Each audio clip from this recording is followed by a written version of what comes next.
We all need people in our life that encourage us. We all need people in life that challenge us. We all need people in life that cheerlead for us, that help encourage us, that give us courage, right? How many of you found that person? Know that person in your life? And if you haven't found that person, be that person. Be that person for somebody else. Especially be that person for yourself. I think in this culture it's so important that we fall in love with the person in the mirror who has been through so much but is still standing. A lot of people say, oh, I have a bad memory, right? They always think I have memory, or I have focus, or I don't have focus, or I have creativity, I don't have creativity. I want you to scrap that. Creativity is not something you have, it's something you do. Focus is not something you have, focus is something you do. Energy is not something you have or don't have, it's something you do. Memory is not something you have, it's something you do. And what's the benefit of turning it into a do as opposed to something you have? What's the benefit?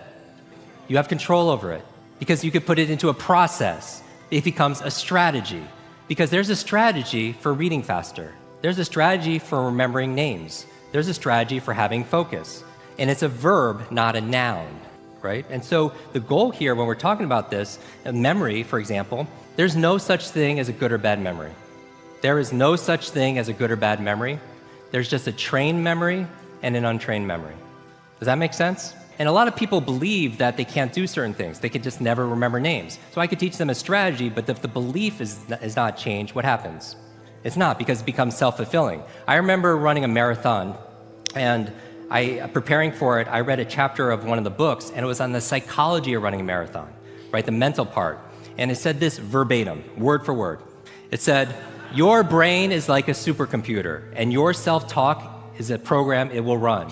So if you tell yourself you're not good at remembering names, you will not remember the name of the next person you meet because you programmed your supercomputer not to. Isn't that interesting? What I always tell people is this: you have to monitor your self-talk. Monitor your self-talk. If you go around tell people, oh, I have a horrible memory, I'm not smart enough, I'm getting too old, fill in the blank. First of all, if you fight for your limitations, you get to keep them. Does that make sense? A lot of people are like, oh, I'm so forgetful, I'm so busy, which that whole busyness really bothers me. Like where people, so how are you doing? I'm just so crazy, so stressed, so busy. It becomes like a badge of honor that people wear all the time. And then what do you start reinforcing? Being busy, right?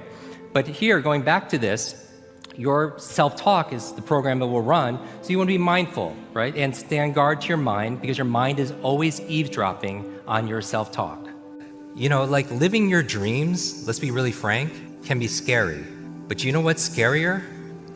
Not living them. Tomorrow we know is not guaranteed, so my thing is, why aren't we running towards our dreams like we're on fire? Because we have this one life to be able to kind of figure out in this lifetime.